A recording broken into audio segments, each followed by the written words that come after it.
Hello everyone, today we are going to practice some questions based on one word substitution. So let's start. Question number 1. A person who is very fond of eating. एक ऐसा व्यक्ति जो खाने में बहुत लगी है, उसको क्या कहेंगे? Epicure, indifferent, pessimist, optimistic. A person who is very fond of eating. Indifferent का मतलब तो होता है जैसे किसी बात से कोई फर्क ना पड़े, कोई डिफरेंस ना हो. Indifferent. पेसिमिस्ट मतलब होता है निराशावादी, होपलेस. और ऑप्टिमिस्टिक पेसिमिस्ट का ऑपोजिट आशावादी, पॉजिटिव अप्रोच होना लाइफ में. Person who is very fond of eating का आंसर हो जाएगा एपिक्योर. एपिक्योर जो खाने का बहुत शौकीन है उसको हम कहते हैं एपिक्योर. इसको आप ऐसे भी याद रख सकते हैं कि एपिक चैनल आता है. एपिक चैनल में फूड के ओरिजिन के बारे में, हिस्ट्री के बारे में बताया जाता है डिशेस की. तो डिशेस के बारे में बताता है, खाने के बारे में. तो इससे आप याद रख सकते हो a person who is very fond of eating is known as epicure. Epic channel से आप इसको याद रख लेना, एपिक्योर. चलिए नेक्स्ट देखिए. एपिक्योर मीन्स गॉर्मेट का मतलब भी होता है person who is very fond of eating. Next देखिए. Ideal society marked by justice, equality and happiness. एक ऐसा आदर्श समाज जहाँ पर न्याय होता है, जस्टिस है, इक्वालिटी समानता है, और हैप्पीनेस और हर कोई खुश है, जिसको हम कहते हैं राम राज्य. जहाँ हर कोई खुश है, सबके साथ न्याय होता है, समानता है, बराबरी है. ठीक है, उसको क्या कहेंगे? Oligarchy, plutocracy, dystopia, utopia. Ideal society marked by justice, equality and happiness. इसका आंसर होता है यूटोपिया, मतलब राम राज्य, जहाँ हर कोई खुश है, सबके साथ न्याय हो रहा है, सब खुश है, सब बराबर है. एक ऐसा सोसाइटी को कहा जाता है यूटोपिया. अब इसका ऑपोजिट होता है डिस्टोपिया. डिस्टोपिया का मतलब होता है कि ऐसी सोसाइटी जहाँ सब बुरा हो रहा है, everything is bad, unpleasant, injustice है, इनइक्वालिटी. मतलब आप ऐसे समझ लीजिए कि यूटोपिया का ऑपोजिट डिसअपॉइंटमेंट है. यहाँ पे डिस्टोपिया, सब कुछ बैड है, अनप्लीजेंट है, बुरा हो रहा है, उसको हम कहते हैं डिस्टोपिया. आंसर यूटोपिया होगा. Plutocracy. Plutocracy means ruled by rich individuals. एक ऐसी सोसाइटी या फिर एक ऐसा सरकार कह सकते हैं जहाँ पे जो रिच इंडिविजुअल्स हैं, जो अमीर लोग हैं, वो रूल करते हैं, तो उसे कहा जाता है plutocracy, rule by rich individuals. Oligarchy. Oligarchy का मतलब होता है रूल बाय फ्यू. जब कुछ लोग, फ्यू पीपल, जब पावर को कंट्रोल करते हैं, कुछ लोगों के हाथ में पावर होती है, a government in which few people hold power, उसे कहा जाता है ओलिगार्की. प्लूटोक्रेसी का मतलब होता है रूल बाय रिच इंडिविजुअल्स, अमीर लोगों की जो सत्ता है. और dystopia means a society that is bad and pleasant, opposite of utopia. Next देखिए. A short form of Japanese poetry. Japanese poetry short form का क्या कहा जाता है? Elegy, limerick, haiku, sonnet. Short form of Japanese poetry. देखो, elegy का मतलब होता है सैड सॉन्ग, जो दुख में, शौक में जो गाए जाते हैं, गीत उन्हें कहा जाता है एलेगी. लाइमरिक. लाइमरिक एक 5 लाइन की पोएम होती है. 5 लाइन की पोएम होती है, specially funny, funny humorous poem होती है ना, जो मजाकिया टोन होती है, जैसे 5 लाइन की पोएम, उसे हम कहते हैं लाइमरिक. इसे हमने याद पहले भी किया था लेमन से. लेमन में 5 लेटर्स है, लेमन में ना 5 लेटर्स है, उससे आप इसको याद रख सकते हो, लाइमरिक. ये 5 लाइन की पोएम होती है लाइमरिक. हाइको. हाइको हमारा आंसर हो जाएगा short form of Japanese poetry. एक शॉर्ट फॉर्म होती है जापानीज पोएट्री की, यूजुअली 3 लाइन्स के होता है, उसे कहा जाता है हाइको. और सोनेट. सोनेट पोएट्री है 14 लाइन्स की, जो नेचर के बारे में, लव के बारे में, जैसे शेक्सपियर ने सोनेट्स लिखे थे बहुत सारे, तो सोनेट होता है 14 लाइन्स की पोएट्री. देखते हैं भी है. एलेगी मीन्स पोएम और सॉन्ग ऑफ सोरो, जो दुख के, शोक के गीत होते हैं, उन्हें कहा जाता है एलेगी.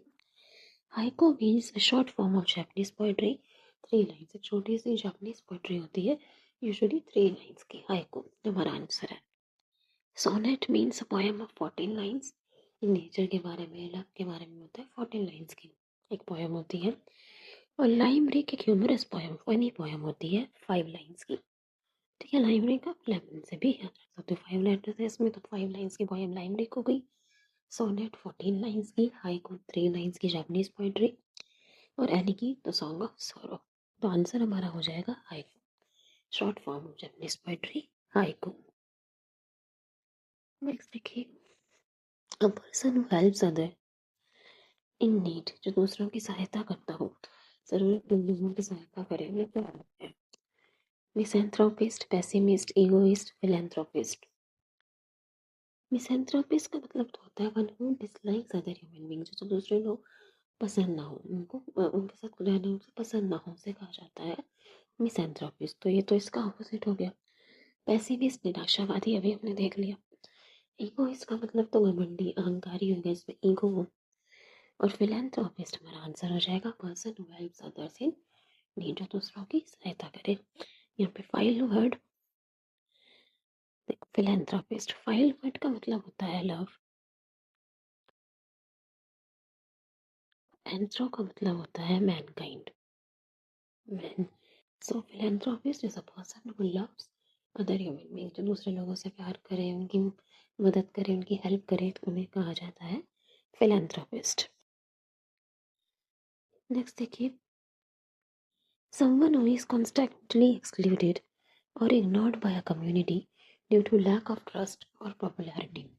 एक ऐसा व्यक्ति जिसको एक कम्युनिटी द्वारा बार बार इग्नोर कर दिया जाए, एक्सक्लूड कर दिया जाए, मतलब अलग अलग कर दिया जाता है उनको, समाज के द्वारा, कम्युनिटी के द्वारा, तो ऐसे व्यक्ति को क्या कहा जाता है? someone who is excluded or ignored by community due to lack of trust or popularity। इसको कम्युनिटी के लोग जो है उसको अलग थलग करते हैं, उसे क्या कहते हैं? डिसेंटर, रेवरेंस, पेरिया, ट्रेटर। देखो, डिसेंटर, डिसेंटर का मतलब होता है जो एक्सेप्टेड बिलीव्स है उसके अगेंस्ट है, उसको डिसएग्री करे। जो प्रचलन चल रहे हैं, एक्सेप्टेड बिलीव्स है जो समाज के उसके खिलाफ जाने वाले को डिसेंटर करे। कैसे याद रखिए, जो सोसाइटी से डिसएग्री करता है, जो डिसएग्री करे वो डिसेंटर। रेवरेंस का मतलब होता है रिस्पेक्ट, ऑनर, सम्मान। ट्रेटर, ट्रेटर का मतलब होता है गद्दार, जो अपने देश को, जो अपने लोगों को धोखा दे, गद्दारी करे, उसे कहा जाता है ट्रेटर, गद्दार को। तो इसका आंसर हो जाएगा पेरिया। पेरिया, आप इसे ऐसे भी याद रख सकते हो जिसको अपनी कम्युनिटी के लोग पराया कर दे, अपने से अलग कर दे, दूर कर दे, पराया कर दे, तो उसे आप याद रख सकते हो pariah. Pariah is a person who is ignored और excluded by community due to lack of trust और पॉपुलैरिटी। डिसेंटर का मतलब होता है versus the ideas beliefs of a group, जो डिसएग्री करे, और पेरिया जिसको एक्सक्लूड या इग्नोर कर दिया जाए कम्युनिटी के द्वारा। नेक्स्ट देखिए, a person who talks a lot, बहुत ज़्यादा बोलने वाले व्यक्ति को क्या कहेंगे? टैसिटर्न, कैरुलस, रेटिसेंट, साइलेंट। जो साइलेंट है वो तो नहीं करता होगा ज़्यादा बात। तो टैसिटर्न का मतलब ये होता है कम बोलने वाला, जो अपनी सिर्फ टहलाने पे बात करता है, ज़्यादा बात नहीं करता। रेटिसेंट का मतलब ये होता है रिजर्व्ड, कम बात करने वाला। तो आंसर हो जाएगा गैरुलस, गैरुलस। हमने पहले भी याद किया था, जो लोगों से घिरा रहा है गैरुलस, जो बहुत ज़्यादा बात करे, जो लोगों से घिरा रहा है, गैरुलस। नेक्स्ट देखिए, नहीं आंसर गैरुलस होगा, रेटिसेंट नहीं। आंसर यहाँ गैरुलस। देख लीजिए। नेक्स्ट देखिए, a place where ships are built, repaired and maintain. एक ऐसी जगह जहाँ जहाज बनाए जाते हैं, शिप्स बनाई जाती हैं, रिपेयर की जाती है, और उनका रख रखाव किया जाता है। इसको क्या कहते हैं उस जगह को? Dockyard, depot, hanger, barracks. देखो, डिपो का मतलब तो होता है बस स्टेशन या ट्रेन का स्टेशन, ट्रेन या बस का जो स्टेशन स्टॉप होता है उसे कहा जाता है डिपो, बस डिपो। हैंगर, ये हैंगर का मतलब तो हुक होता है, चैन, जी आर हुक, कोट हुक जिसमें कपड़े टांगे जाते हैं, वो वाला हैंगर। और एक हैंगर होता है HANGAR वाला हैंगर। उसका मतलब होता है a place where aircrafts are kept, जहाँ पे एयरक्राफ्ट एरोप्लेन्स ये सब रखे जाते हैं, मेंटेन किए जाते हैं, उसको कहते हैं हैंगर। HANGAR वाला हैंगर जहाँ एयरक्राफ्ट्स रखे जाते हैं। HANGER वाला हैंगर होता है हुक, जिस पे कपड़े टांगे जाते हैं, जैसे कोट हुक, ठीक है। और बैरक्स, बैरक्स का मतलब होता है बिल्डिंग वेयर सोल्जर्स लिव। वो बिल्डिंग्स जहाँ पर सोल्जर्स रहते हैं को बैरक्स कहते हैं। तो इसका आंसर क्या होगा? Place where ships are built, repaired and maintain. आप समझ ही गए होंगे, आंसर होगा dockyard. Dockyard, dockyard means a place where ships are built, repaired and maintain. जहाँ शिप्स को बनाया जाता है, उनका रख रखाव किया जाता है और उनको रिपेयर किया जाता है। बैरक्स बिल्डिंग जहाँ पे सोल्जर्स रहते हैं। और डिपो का मतलब बस स्टेशन या ट्रेन स्टेशन, ठीक है। और हैंगर हमने देख लिया, HANGER हैंगर का मतलब हुक होता है, और HANGAR वाले हैंगर का मतलब होता है जहाँ पे एयरक्राफ्ट रखे जाते हैं। तो आंसर हो जाएगा डॉकयार्ड। नेक्स्ट देखिए, the practice of deliberately expressing less than what is meant. तो जब आप कहना चाह रहे हो ना, उसे थोड़ा कम शब्दों में कहना, उसे हम क्या कहेंगे? Euphemism, irony, hyperbole, litotes. देखो, यूफेमिज्म का मतलब तो होता है polite way of expression instead of harsh way. मतलब आपको कोई किसी को बात कहनी थी, पर उसे सामने वाले को चीज बुरी ना लगे, उसे थोड़ा पोलाइटली कहना, ताकि सब बुरा ना लगे। जैसे अगर हम कहें, कहना चाहते हो कि he failed in the examination, तो फेल सुन के सामने वाले को थोड़ा बुरा लग सकता है। तो हम ऐसे कह सकते हैं कि he couldn't crack the examination, कि वो क्रैक नहीं कर पाया। तो ऐसे सुनने में थोड़ा कम बुरा लगता है। तो पोलाइट वे, एक पोलाइट एक्सप्रेशन का यूज़ करना हार्श की जगह, ताकि सामने वाले को बुरा ना लगे, उसे कहते हैं यूफेमिज्म। यूफेमिज्म, ठीक है। आयरनी, आयरनी का मतलब तो विडंबना होता है। मतलब जो आपने एक्सेप्ट किया था उससे बिल्कुल उल्टा हो जाना। एक्सपेक्टेशन और रियलिटी में जो डिफरेंस होता है उसे कहा जाता है आयरनी।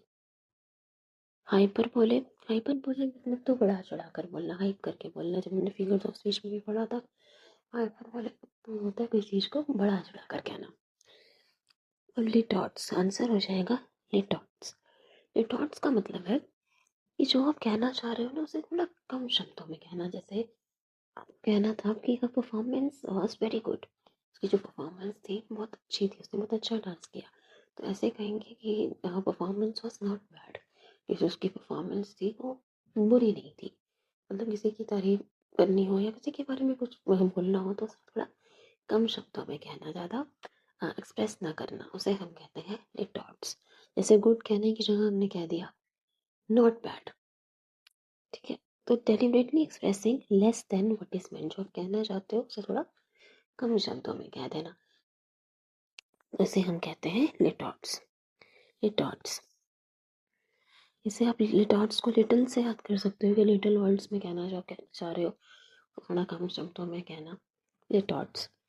यूफेमिज्म तो होता है polite way of expression instead of harsh one.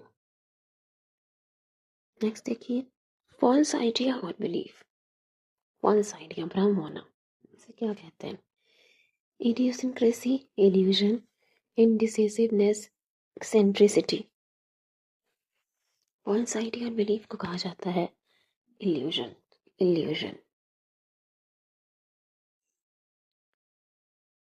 Illusion होगा आंसर, इल्यूजन। फॉल्स आइडिया और belief is known as illusion, मतलब भ्रम होना।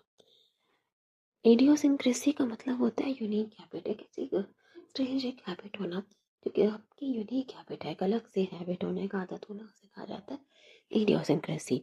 एक्सेंट्रिसिटी का मतलब होता है स्ट्रेंज और अनयूजुअल बिहेवियर, मतलब विचित्र व्यवहार करना, कुछ अलग सा बिहेव करना, उसे कहा जाता है एक्सेंट्रिसिटी। एक्सेंट्रिसिटी, अब सिटी में आके एकदम से अलग सा बिहेव करने लगे, तो ऐसे याद रखिएगा, एक्सेंट्रिसिटी में स्ट्रेंज और unusual behaviour.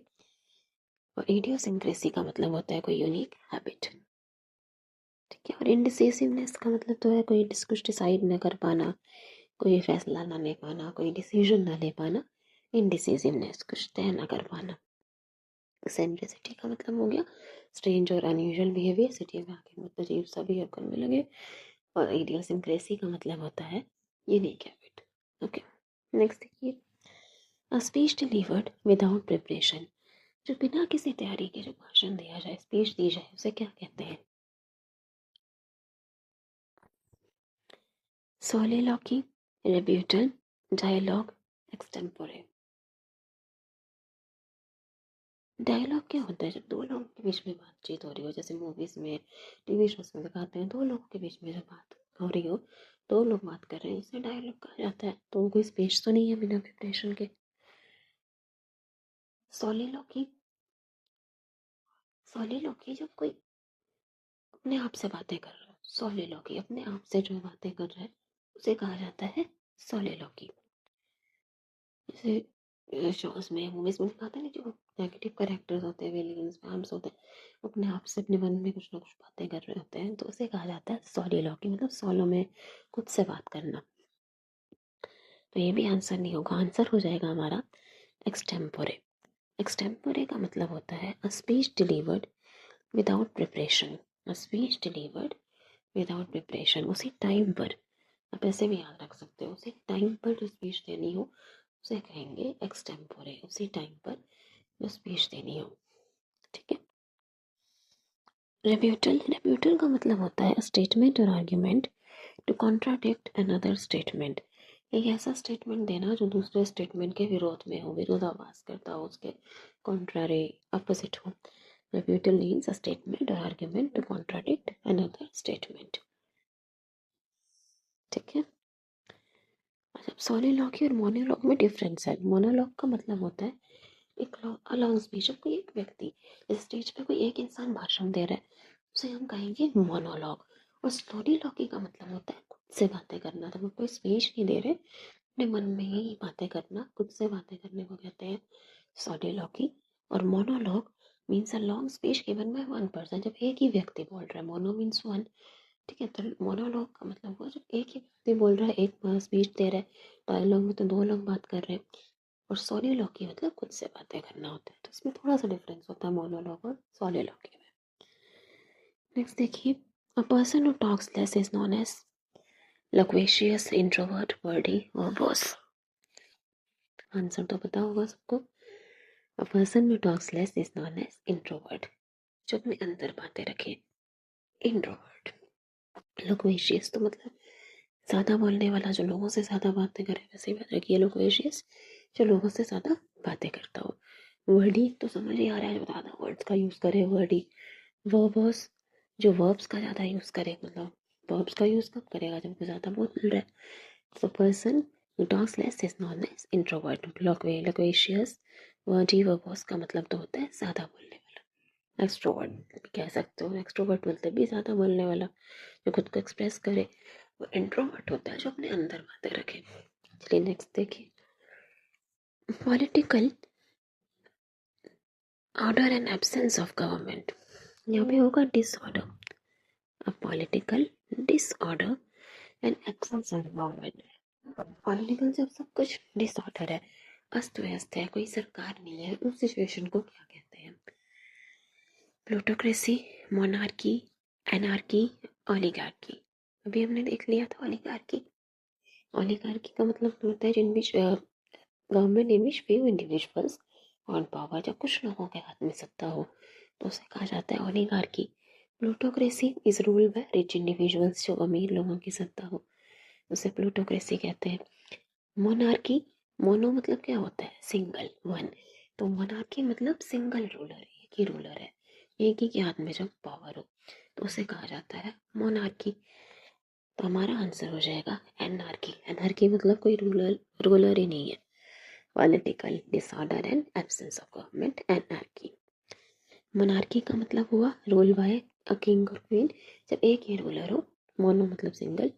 Plutocracy government by rich people, and oligarchy is government by few people. Okay. Anarchy का मतलब कोई सरकार ही नहीं है, जब कोई रूलर नहीं हो। नेक्स्ट देखिए, a person who writes books, किताबें पुस्तकें लिखने वाले को क्या कहते हैं? Editor, narrator, orator, author. Author, yes you are right answer, author है। Editor is a person who prepares content for publication. तो एडिटर तो वो पर्सन है जो एक बार ऑथर लिख देता है ना, तो उसको एडिट करता है। एडिटर देखता है कि क्या सही है, क्या सही नहीं है जो ऑथर ने लिखा है, और उसमें क्या चेंजेस करने हैं। और पब्लिकेशन, जब कंटेंट पब्लिकेशन के लिए जाएगा, उसको फाइनली रेडी करने वाले को एडिटर कहते हैं। ठीक है, ऑथर तो हो गया जो लिखते हैं books. Orator, a person skilled in public speaking, जो पब्लिक स्पीकिंग में निपुण हो, स्किल्ड हो, उसे कहा जाता है ऑरेटर। और नरेटर, नरेटर का मतलब तो होता है जो स्टोरी सुना रहा है, one who tales a story, कथा सुनाने वाले को नरेटर कहते हैं, जो नरेट करे। चलिए नेक्स्ट देखिए, a person who collect stamps, जो स्टेम्स इकट्ठा करने का शौकीन हो, उसे क्या कहेंगे? Numismatist, philatelist, zoophile, anthropologist. Anthro word अभी हमने सुना था ना, फिलैंथ्रोपिस्ट, फाइल मतलब love, anthro man one who loves mankind. तो यहाँ पे भी एंथ्रो का मतलब तो मैन नहीं है, मैनकाइंड ही है। और एंथ्रोपोलॉजिस्ट का मतलब होता है, देखो लॉजी का मतलब होता है, लॉजी जहाँ भी आपको दिखे, लॉजी का मतलब है स्टडी, अध्ययन करना। तो anthropologist one who studies about Mankind, जो मैनकाइंड के बारे में स्टडी करे वो हो गया एंथ्रोपोलॉजिस्ट। ज़ूफाइल, फाइल का मतलब अभी हमने देखा था लव, और जू में कौन होता है? एनिमल्स। तो zoophile is one who loves animals, जैसे जानवरों से प्यार हो, पशुओं से प्रेम हो, उसे कहेंगे जूफाइल। न्यूमिस्मैटिस्ट का भी थोड़ा अलग है। न्यूमिस्मैटिस्ट का मतलब होता है वन हू कलेक्ट्स कॉइन्स, जो कॉइन्स इकट्ठा करने का इन शौकों को, इन लोगों को बहुत शौक होता है कॉइन्स इकट्ठा करने का। उनके पास अभी पुराने टाइम के कॉइन भी मिल जाएंगे आपको, तो उसको कहा जाता है न्यूमिस्मैटिस्ट, न्यूमिस्मैटिस्ट। ठीक है, and one who collect stamps is known as philatelist. ये हमारा आंसर है, फिलैटलिस्ट, जो स्टेम्स इकट्ठा करता हो। फिलैटलिस्ट कॉइन्स इकट्ठा करने वाले को न्यूमिस्मेटिस्ट कहते हैं। ठीक है, नेक्स्ट देखिए, अ पर्सन हु लव्स और कलेक्ट्स बुक्स, किताबों का शौक हो, जैसे बिब्लियोफाइल, फिलैटलिस्ट, ओडोंटोलॉजी, इन्वेस्टिगेटर। फिलैटलिस्ट तो अभी हमने देख लिया, वो कलेक्ट स्टेम्स तो बुक्स तो नहीं है। ओडोंटोलॉजी, लॉजी का मतलब अगेन स्टडी होता है। तो ओडोंटोलॉजी का मतलब होता है जो टीथ की स्टडी करे, दांतों के बारे में अध्ययन करे, इनको डेंटिस्ट कहते हैं। Odontology is one studies about teeth. ये भी आंसर नहीं होगा। इन्वेस्टिगेटर जो किसी मामले की जांच करे, इन्वेस्टिगेट करे, ये भी नहीं। आंसर हो जाएगा बिब्लियोफाइल, वन हू लव्स और कलेक्ट्स बुक्स। फाइल का मतलब अगेन लव होता है, और बिब्लियो जहाँ भी आपको लिखे वो बुक से रिलेटेड है, बुक से रिलेटेड होता है, जैसे बिब्लियोग्राफी, बिब्लियोफाइल। तो बिब्लियो फाइल का मतलब हो गया वो लव्स बुक्स और collect books. Philatelist is a person who collect stamps, से हमने देख लिया था। चलिए नेक्स्ट देखिए, last question, a facility equipped with instruments for studying stars, planets and other celestial bodies। Celestial bodies क्या होती है? जो ऑब्जेक्ट्स हैं स्काई में, तो उनको स्टडी करने के लिए जो फैसिलिटी है, जिसमें इंस्ट्रूमेंट्स होते हैं, स्टार्स, प्लैनेट, सेलेस्टियल बॉडी को स्टडी करने का, उसे क्या कहा जाता है? उस फैसिलिटी को astronomy, observatory, green house, annuls.